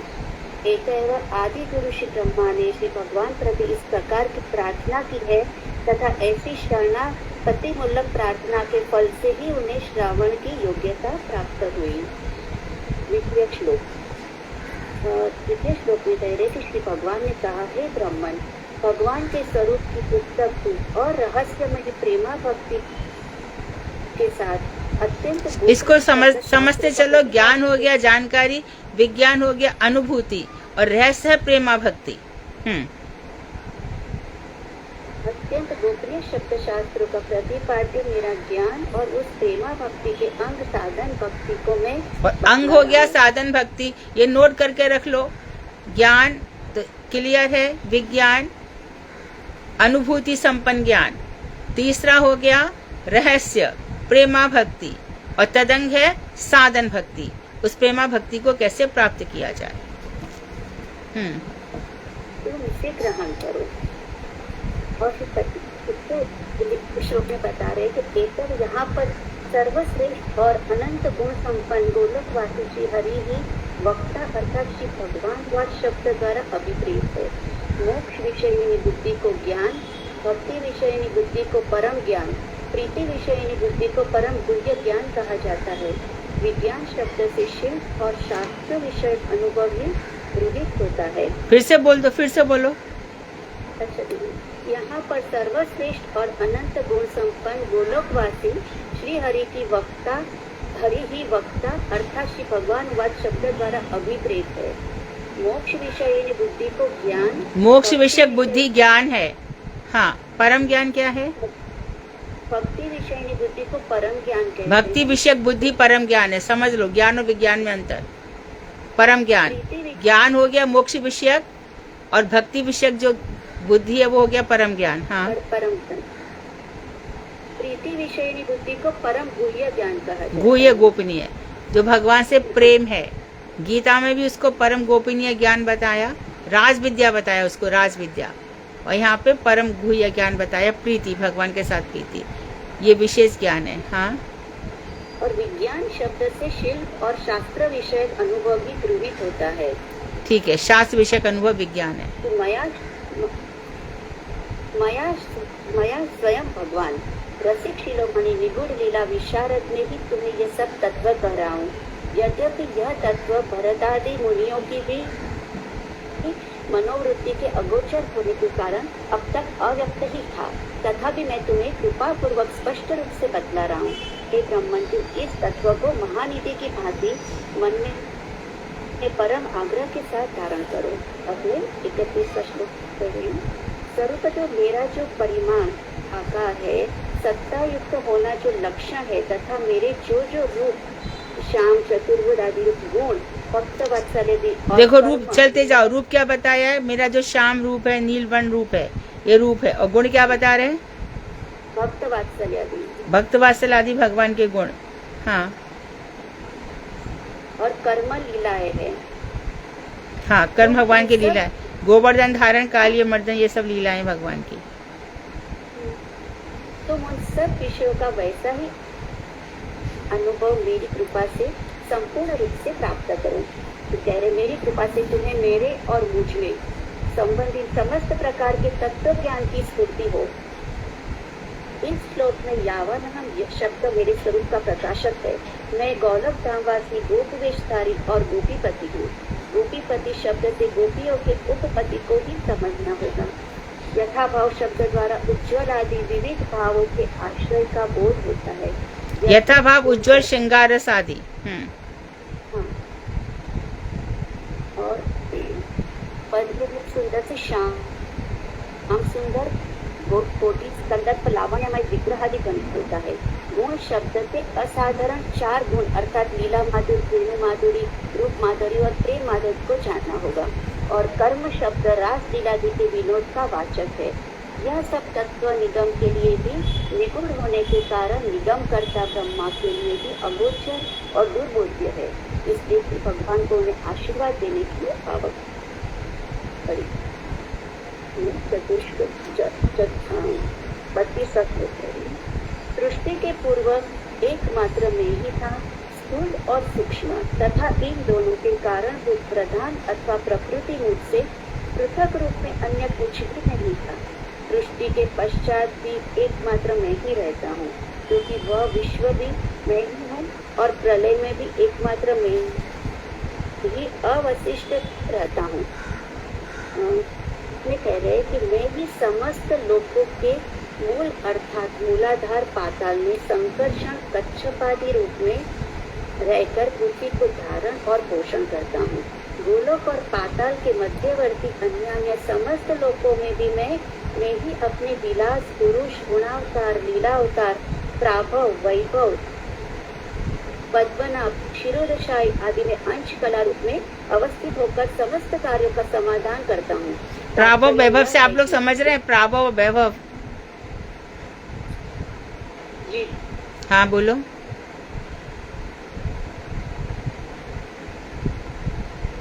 दीदी जो एक्सप्लेनेशन है ये क्या इसमें हमारे इसमें भागवतम में है? जे अपने मठ से निकली है चतुश्लोकी भागवत। एक्सप्लेनेशन नहीं मिली। अच्छा, अपने मठ से चतुश्लोकी भागवत पुस्तक है, उसमें है,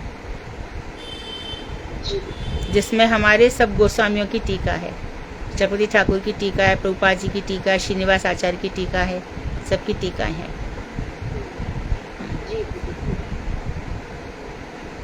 तात्पर्य है कि वेदांत मत में कार्य और कारण के हाँ, प्राभव वैभव समझ लो। प्राभव हो गए कि बलराम भैया जो श्री कृष्ण का विस्तार है, नारायण और ये बलराम भैया, और जो वैभव हो गया जब भगवान श्री कृष्ण गोपियों के साथ कई रूप धारण करके लीला की, वो श्री कृष्ण का वैभव है। आगे चलो। उनमें भी स्वयं भगवान की ही शक्ति की प्रेरणा कारण रूप में रहती है। इसलिए वास्तव में श्री भगवान ही मुख्य करता है, अन्य सभी गौण अथवा प्रयोज्य करता है। इसके अतिरिक्त मैं स्वयं गोकुल में सब कुछ करता हूँ, यही भाव है। आगे 33वां श्लोक। वास्तव प्रयोजन तत्व के अतिरिक्त जो कुछ भी प्रतीत होता है अथवा सत्ता युक्त होने पर भी मेरे अधिष्ठान में जिसकी प्रतीति नहीं है, उसे ही मेरी माया समझो। उदाहरण स्वरूप जिस प्रकार 2 चंद्रमाओं का अधिष्ठान न रहने पर भी कांचादि में 2 चंद्रमाओं की प्रतिछवि दिखाई देती है, अथवा जिस प्रकार राहु ग्रह मंडल में रहने पर भी दिखाई नहीं देता, उसी प्रकार भावार्थ यह है कि ज्योतिर्मय वस्तु के दर्शन के समय आभास और अंधकार का दर्शन कुछ भी नहीं होता, और आभास तथा अंधकार के दर्शन काल में ज्योतिर्मय वस्तु का दर्शन भी नहीं होता, तथा आभास और अंधकार की कर्तृत्व सत्ता में ज्योतिर्मय वस्तु के अतिरिक्त स्वतंत्रता नहीं है। उसी प्रकार भगवान और उनकी माया है। श्री भगवान ज्योतिर्मय वस्तु है, उनकी माया 2 प्रकार की है, आभास स्थानीय जीव माया और सम स्थानीय गुण माया। दोनों के ही श्री भगवान के आश्रित होने पर भी भगवद तरंग प्रतीति में जीव और माया की प्रतीति का अभाव है। और जीव और मायिक प्रतीति में भी भगवत प्रतीति नहीं होती। इसमें कह रहे हैं कि यहाँ जिज्ञासा हो सकती है कि इन सब तत्वों का अनुभव सभी व्यक्ति क्यों नहीं कर पाते। इसके उत्तर में कहते हैं कि यही परम कौतुक अर्थात आश्चर्य का विषय है तथा इस कौतुक को मेरी माया का प्रभाव जानना होगा। माया के स्वरूप का निर्देश करते हुए कहते हैं कि जो भ्रूभृंगी से 14 भुवनों को नखाग्र में नचाती रहती है वही मेरी माया है। इसका कार्य है सत्य स्वरूप परमात्मा मुझ में परम पुरुषार्थ प्रेम न होने देना और असत्य स्वरूप आत्मतुल्य स्त्री पुत्र आदि में प्रेम का स्थापन कराना। इस प्रकार की विपरीतता का दृष्टांत है। चिन्मय वस्तु के आभास अर्थात स्फुरण से घटादि के ज्ञान में बाधा होती है, अर्थात जहाँ तहाँ सर्वत्र इष्ट वस्तु की स्फूर्ति होती रहने से घटपटादि वस्तु की पृथक पृथक सत्ता का अनुभव नहीं होता। चिन्मय वस्तु के संबंध में कम अर्थात अज्ञान रहने के कारण उक्त घटपटादि ज्ञान के साधन बनते हैं, अर्थात इष्ट वस्तु विषयक अज्ञान ही घटपटादि पृथक पृथक वस्तुओं के अस्तित्व का ज्ञान उत्पन्न कराता है। मेरी यह माया विद्या को संपूर्ण रूप से आच्छादित रखती है। श्लोक नंबर 34।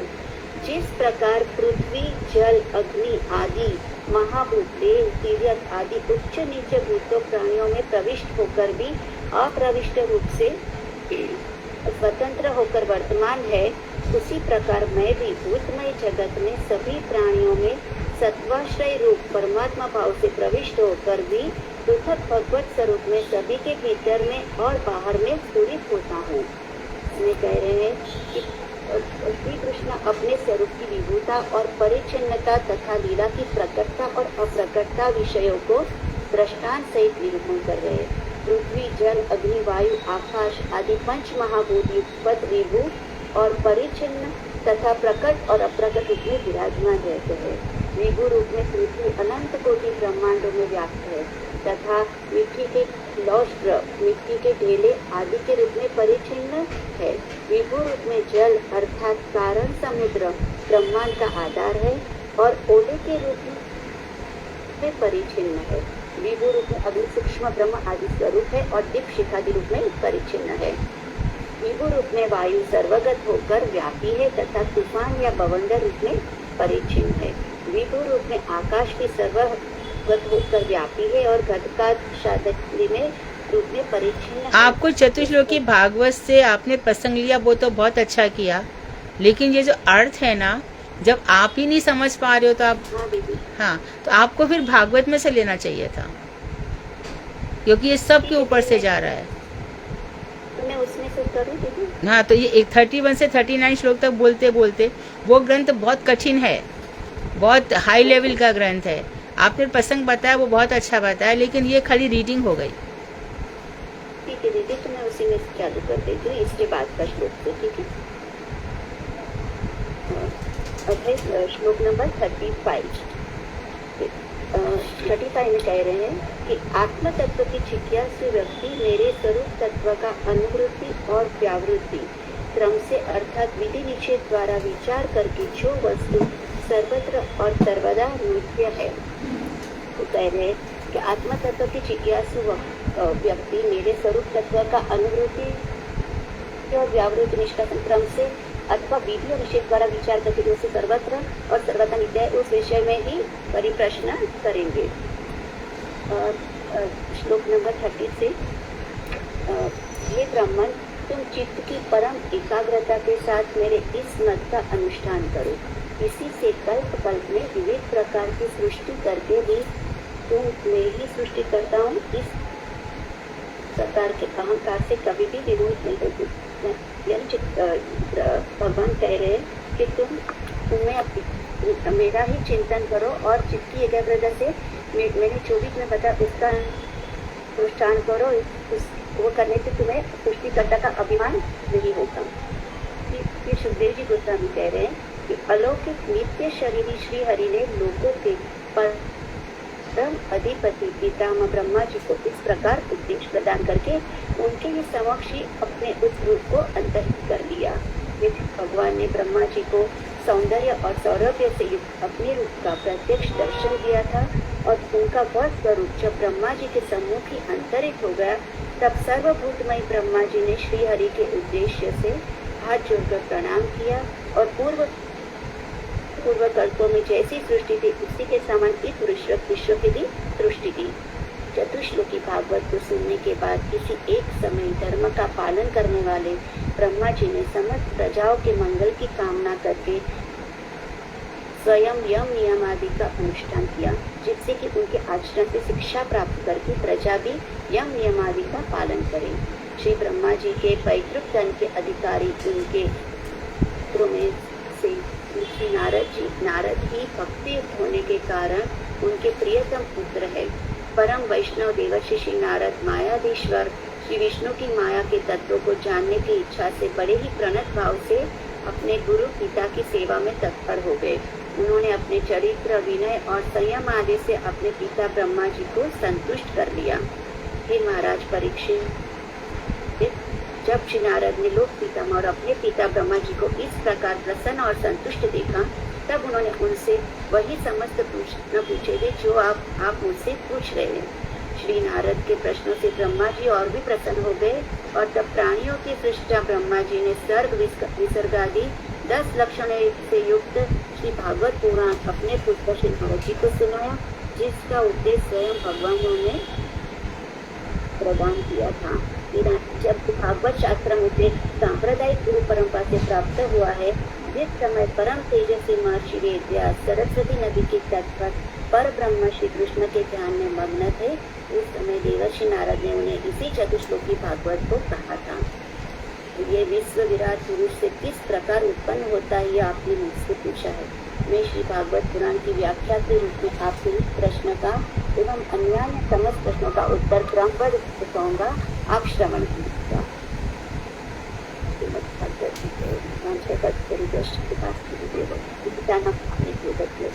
ये बहुत ही सुंदर प्रसंग था, आपने वहाँ से लिया और वहाँ से फिर कर देते तो अच्छा था, जिसमें भगवान ने अपने विषय में बताया, माया के विषय में बताया और बताया कि माया भी अजा है, माया उत्पन्न नहीं होती, मैं रहूँगा तो माया रहेगी। जैसे कि चंद्रमा रहेगा तो चांदनी रहेगी, सूरज रहेगा तो उसकी भी धूप आतप रहेगा ही रहेगा। इसी प्रकार से भगवान है तो उनकी माया है। लेकिन जैसे कि आकाश और जीव के बीच में जो बादल है, सूर्य और जीव के बीच में, तो बादल जब हट जाते हैं, माया का अंधकार जब हट जाता है तो हम भगवान को समझ सकते हैं। उसी प्रकार भगवान ने कहा ये मेरी माया है, यथा भासो यथा तमः, ये आभास है जीव और तम ये अंधकार है, ये शरीर और ये सब क्या है, माया है। तो हमें निरुपाधिक होकर के भगवान का भजन करना चाहिए। ये द्वितीय अध्याय बहुत अच्छा था, लेकिन थोड़ा सा हम समझ नहीं पाते। हमको समझना चाहिए था कि हमें जो मुख्य रूप से जब तक हम नहीं समझेंगे हम समझा नहीं पाएंगे। तो आप लोगों से सभी से यही प्रार्थना है कि प्रसंग इतने सुंदर सुंदर हैं, इतने अच्छे हैं, यदि आपको मौका मिल रहा है तो आप उसको सुंदर रूप से प्रेजेंट करें। हरे कृष्ण दीदी। हाँ हाँ जी दीदी, जो ये 9वां अध्याय है इसमें तो सब कुछ है, और ये चतुश्लोकी भागवत में जो प्रस्तावना में दिया हुआ है ना, हाँ, जो थोड़ा सा इसमें बताया दीदी हाँ, ने, हाँ, तो उसमें ना श्लोकों की संख्या लिखी हुई है बस। देखो उसमें चतुश्लोकी भागवत कैसे प्रारंभ हुई उसके शुरू के भी श्लोक है। लगभग 10 श्लोकों का वर्णन है चतुश्लोकी भागवत में, 10 या 11 श्लोकों का वर्णन है उसमें। प्रारंभ कैसे हुआ और अंत कैसे हुआ, तो इसने भूमिका में से काफी कुछ लिया होगा निश्चित रूप से। ग्रंथ खुला है, पढ़ा है, लेकिन ये बाकी चीजें यदि इससे करती तो आज का क्लास बहुत अच्छा हो जाता। यदि पर चतुश्लोकी भागवत में तो नहीं तरफ जो पढ़ा नहीं, आवाज नहीं आ रही भारती दीदी। जो इन्होंने श्लोकों की संख्या बोली है ना, हाँ, वो सारे श्लोक हैं, तो वो तो 9वां अध्याय में है ही, और थोड़ी सी भूमिका प्रस्तावना में से है, तो फिर जो इतना कुछ बोला वो कहाँ से बोला? चतुश्लोकी भागवत में से बोला श्लोकों की व्याख्या। तुम वो तो खाली 4 ही श्लोक है ना उसमें? नहीं, उसमें 10 श्लोक है, 10-11 श्लोक है। तुम पुस्तक है तो उसको खोल, पुस्तक खोलो, सब मिलेगा। हाँ जी, मैं वो लेके ही बैठी हूँ। हाँ, उसमें अंदर खोलो, सब मिल जाएगा। हाँ जी, हाँ सब है। ठीक है। हाँ मैंने अनुवाद किया, मुझे नहीं याद रहेगा। लेकिन मेन तो इस अध्याय में अगर हम ये भी करते, नवम अध्याय भी करते, तो इसमें भी सारा कुछ हो जाता। सब कुछ हो जाता। हाँ श्लोकों की जो व्याख्या थी ना, वो इसी में से करती तो अच्छा था। प्रारंभ इसने अच्छा लिया, प्रारंभ बहुत रोचक था, अच्छा था, मैं भी रोमांचित थी। पर बात का इन्होंने इसमें से करना चाहिए था, क्योंकि वो बहुत कठिन लेवल, हाई लेवल का है वो। बाकी इसमें था, सब कुछ था इसमें से कर सकते थे। हाँ हाँ। और सभी लोग खैर सभी लोग इसी किताब को खोल करके सभी से ही पढ़ने की कोशिश कर रही थी, तो मुझे समझ में नहीं आ रहा था कि मैं कहाँ पे मिस हो गया है मुझसे। नहीं मिस, आप मिस नहीं हुआ। ये ग्रंथ भी जो भारती लेकर के बैठी है ना, हमारी मठ से निकला हुआ ये ग्रंथ भी। जी। हाँ तो इन्होंने सोचा, मैंने बाद में खोला। हाँ तो फिर ठीक है, वो मिले, उसमें है सब कुछ। दीदी वो हाई लेवल का भक्ति का ज्ञान था ना, अभी हम छोटी क्लास के स्टूडेंट हैं। हाँ मैंने पहले ही बोला, वो थोड़ा है, बाद में आए, अच्छी लगेगी वो किताब भी, बहुत अच्छी पुस्तक है, गुरुदेव की फेवरेट है। दरवाजा खोलूं क्या?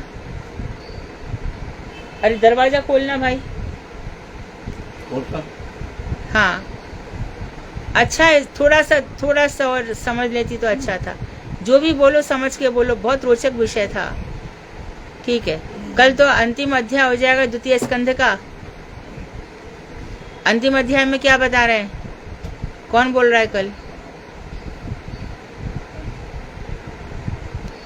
यहीं इधर ही रखे हैं, यहीं नीचे। इसमें तो दीदी भागवत के 10 लक्षण है। हाँ ठीक है। कृष्णा दीदी दंडवत प्रणाम। कल साधना दीदी करेंगे दीदी 10वां अध्याय। हाँ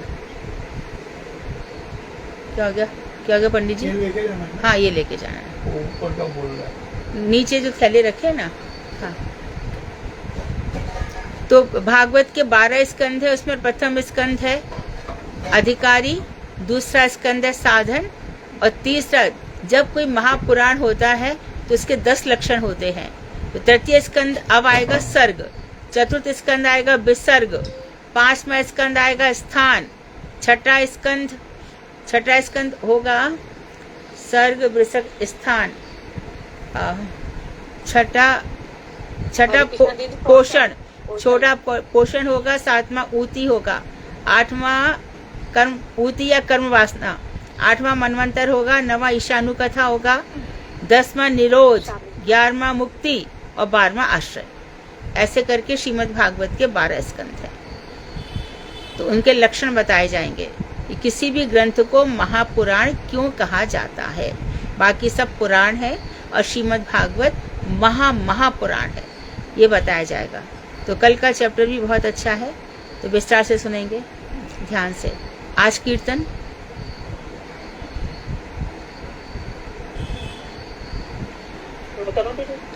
हाँ कौन बोल रहा है?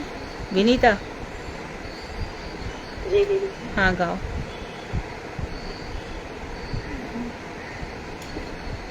राधा कृष्ण प्राण मोर जुगल किशोर, जीवनी मरणी गति और नहीं मोर। राधा कृष्ण प्राण मोर जुगल किशोर, कालंदीर कोले कालंदीर वाया, रतना बेदीर ऊपर बताव दूजना, रतना बेदीर ऊपर बताव दूजना। राधा कृष्ण प्राण मोर जुगल किशोर, श्याम गौरी अंगे निभ चंदनीर गंध,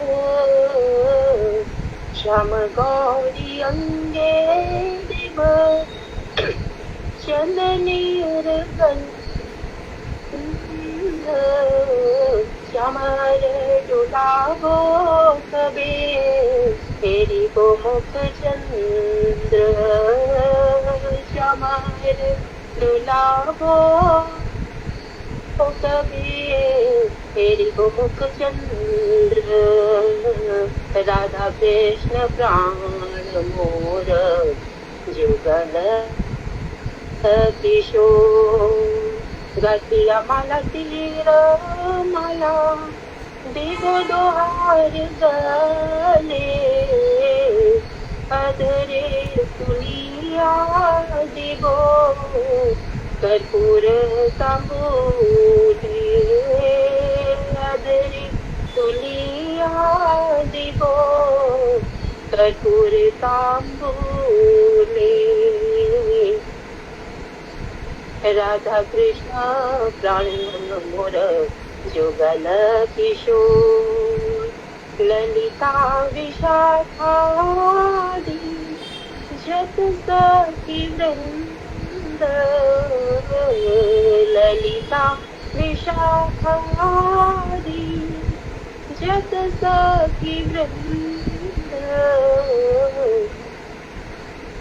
आज्ञा करीबो सेवा चरणारविंद आज्ञा करीबो सेवा चरणारविंद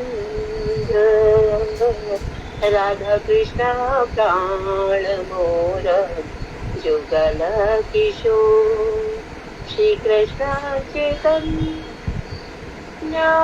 प्रभु तेरा उदास सेवाभिलाष करे नरोत्तम दास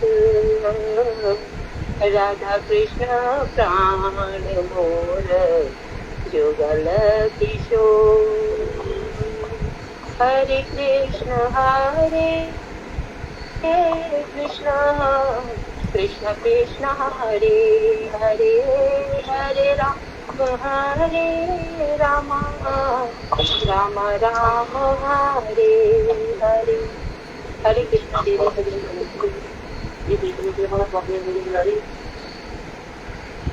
वाञ्छाकल्पतरुभ्यश्च कृपा सिन्धुभ्येव च पतितानां पावनेभ्यो वैष्णवेभ्यो हरे कृष्ण दीदी दंडवत दंडवत हरे कृष्ण।